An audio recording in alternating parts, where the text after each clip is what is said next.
Ada seorang laki-laki, kata Nabi, kalau nanti dia datang kemari minta doa sama dia karena doanya makbul. Sahabat heran, karena sahabat itu definisinya man laqiyan Nabi sallallahu alaihi wasallam wa amana bihi wa mata 'alal Islam. 3 definisi sahabat. Orang yang berjumpa dengan Nabi, beriman dengan Nabi, dan matinya dalam keadaan Islam, maka itu disebut dengan sahabat menurut ilmu hadis. Makanya ketika saya menjelaskan itu ke mahasiswa, Aisyah yang merupakan sahabat Nabi, komplain mahasiswa, mohon maaf Ustaz keliru, Aisyah itu bukan sahabat tapi istrinya. Kita bicara ilmu hadis. Makna sahabat, man laqiyan Nabi, berjumpa dengan Nabi, wa amana bihi, beriman dengan Nabi, wa mata 'alal Islam, mati dalam keadaan Islam. Abu Lahab ketemu dengan Nabi tapi tidak beriman dengan Nabi dan mati dalam keadaan kafir, maka tidak masuk golongan sahabat. Tapi ini ada seorang laki-laki hidup sezaman dengan Nabi dan Nabi mengenal dia, dan Nabi berpesan nanti kalau dia datang ke kota Madinah minta doa dari mulutnya karena doanya dikabulkan Allah Subhanahu wa taala. Sahabat heran, kami yang hidup bersama engkau, kami yang berperang bersama engkau, kami yang sholat di Masjid Nabawi bersama engkau, kenapa doa dia lebih makbul daripada kami? Malah kami meminta doa dari mulut dia.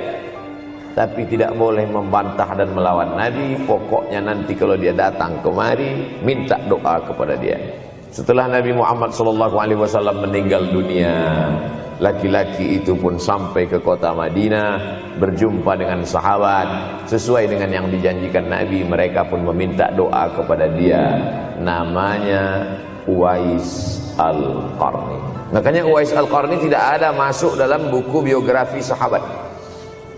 Kalau mau mencari biografi sahabat Nabi, buka kitab namanya Al-Isabah fi Tamyizis Sahabah, atau baca juga Usudul Ghabah fi Ma'rifatis Sahabah, atau baca juga Al-Isti'ab fi Ma'rifatil Ashab. Itu memang buku biografi isinya sahabat Nabi semua.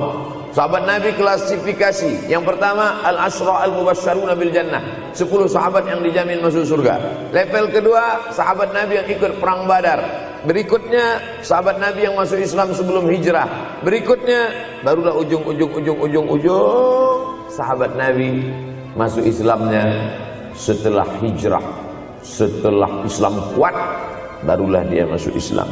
Tapi nama Uwais Al-Qarni tidak ada di dalam, karena dia tidak cukup syarat untuk menjadi sahabat, karena dia tidak pernah berjumpa langsung dengan Nabi Muhammad sallallahu alaihi wasallam. Tapi kenapa doanya makbul? Ternyata dia tidak berjumpa dengan Nabi bukan karena dengki, bukan karena musuh, bukan karena tidak beriman. Dia tidak jumpa dengan Nabi, salah satu sebabnya adalah karena dia menjaga ibunya di Yaman.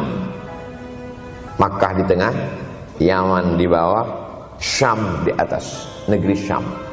Tak ada hubungan dengan negeri paman Syam. Syam di atas, Yaman di bawah, Makkah di tengah. Liila fi Quraisy, perjalanan orang Quraisy. Ila fihim rihlatash shita'i was-shaif, perjalanan syita musim dingin, shaif musim panas.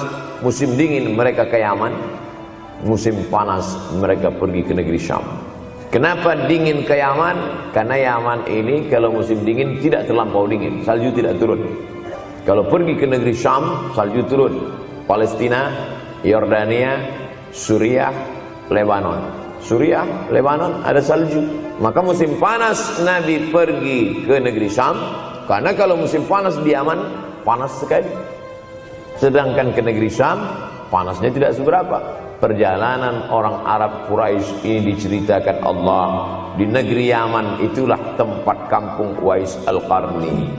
Tidak sempat dia berjumpa dengan Nabi, tapi doanya lebih makbul daripada orang-orang yang berada bersama Nabi, karena keutamaan berbakti kepada ibu. Kalau sama ayah boleh ngelawan Pak Ustaz? Enggak juga. Jangan ini nanti dijadikan dalil. Kamu kenapa lawan bapakmu? Ada seorang laki-laki. Ini kadang jamaah pandai motong-motong ceramah saya, hanya untuk mencari pembenaran. Sedangkan kita ngaji ini mau mencari kebenaran. 1000 dalil bagi orang untuk mencari kebenaran, tapi ada 1001 hujjah untuk orang yang suka mencari pembenaran. Nah, jadi kalau saya bicara tentang ibu, sesungguhnya ayah sudah masuk. Karena tanpa ayah kita juga bukan apa-apa dan bukan siapa-siapa. Walaupun jatah ayah sepertiga, sedangkan ibu lebih daripada itu. Man ahaqqun nas bi husni suhbati. Siapa orang yang paling layak mendapatkan baktiku ya Rasulullah? Ummuka. Summa man, siapa lagi? Ummuka. Summa man, siapa lagi? Ummuka. Summa man, abuka. Itu yang menyusun itu Nabi SAW, bukan saya. Itu makanya ibumu, ibumu, ibumu, bapakmu. Kenapa Nabi 3 kali? Kenapa Nabi menyebut laki-laki 1 kali, perempuan 3 kali? Karena ibu mengandung, ibu melahirkan, ibu menyusukan. Siapa yang mau dapat 3 kali? Coba yang 3 ini. Mengandung, melahirkan, menyusukan. 3 ini belum bisa dilakukan oleh laki-laki dimanapun. Adapun merubah wajah sudah bisa. Makanya ada lady boy, wajah lady, betis boy. Tapi untuk mengandung tidak bisa. Ana Rahman, aku ini Rahman, kata Allah. Syaqaqtur rahim wa ja'altu lahu isman min ismi. Aku ciptakan satu makhluk di dalam perut perempuan, maaf, namanya rahim, dari namaku. Ini yang belum bisa dibuat dokter dimanapun di dunia ini, menciptakan rahim, belum bisa. Andai terpecah rekor ini, maka kebanggaan luar biasa bagi LGBT. Tidak bisa. Sampai hari kiamat tidak akan bisa, janji Allah. Karena Allah mengatakan dalam hadis qudsi, Ana Rahman ja'altu lahu isman min ismi. Maka ada satu makhluk dalam perut perempuan yang diciptakan, diambil dari Asmaul Husna. Sehebat-hebatnya laki-laki, dari ujung rambut sampai ujung kaki tidak ada di tubuhnya ini yang diambil dari Asmaul Husna. Tak ada. Bahwa namanya dari Asmaul Husna ada, Abdus Somad. Tapi ada makhluk di badannya diambil dari Asmaul Husna, itu hanya ada pada perempuan. Oleh sebab itu perempuan luar biasa. Makanya kampus Universitas Ahmad Dahlan memuliakan perempuan. Mana perempuan? Di atas letak. Makanya saya tidak terlalu berani mendongak ke atas. Begitu hebatnya perempuan. Perempuan adalah ibumu, perempuan adalah istrimu, perempuan adalah anakmu, perempuan adalah adikmu. Maka saat engkau memuliakan perempuan, engkau sedang memuliakan 4 aspek dari kehidupan. Ketika Nabi Muhammad SAW diutus Allah ke atas muka bumi ini, salah satunya adalah mengajarkan manusia bagaimana menempatkan pada posisinya. Posisi dia adalah tempat kita menumpang. Ketika ada seorang laki-laki yang sudah sukses diwawancarai, siapa orang yang paling berjasa dalam hidup Anda? Dulu waktu saya merantau ke Yogyakarta, belum ada apa-apa, saya sempat numpang di rumah dia selama 4 bulan, kata seorang artis dalam sebuah wawancara. Begitu bangganya dia berkata, itulah orang paling berjasa kepada saya karena saya sempat numpang di rumahnya 4 bulan. Tapi ada yang dia lupa, bukan rumahnya yang kau tumpang, bukan ruang tamunya yang kau diami, sempat numpang di perutnya 9 bulan 10 hari. Tak pernah kau sebut. Angkat tangan yang tidak menumpang di rahim, langsung dari planet Mars langsung kemari. Enggak ada.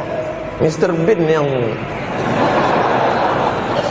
kita semua sehebat apapun pernah menumpang di perutnya. Oleh sebab itu makanya dosa yang paling mengerikan adalah kalau ada orang jual sabu-sabu, peminum khamar, di dunianya bahagia, happy, senang. Itu Ustaz, pengedar narkoba, hidupnya aman, adem, ayam, tentram. Di akhirat azabnya baru diberikan Allah SWT. Ada orang yang pelakor, senior, Tapi hidupnya di dunia senang-senang saja, di akhirat nanti azabnya ditunda. Namanya istidraj. Istidraj diambil dari kata daraja, tertunda. Azab yang tertunda. Sudah jadi judul sinetron. Azab yang tertunda. Tapi ada satu perbuatan dosa yang pasti di dunia dirasakan. Apa itu? Durhaka pada orang tua. Orang yang durhaka pada orang tua, di dunia dia tetap dapat, di akhirat dapat sekali lagi. Itu janji Rasulullah SAW.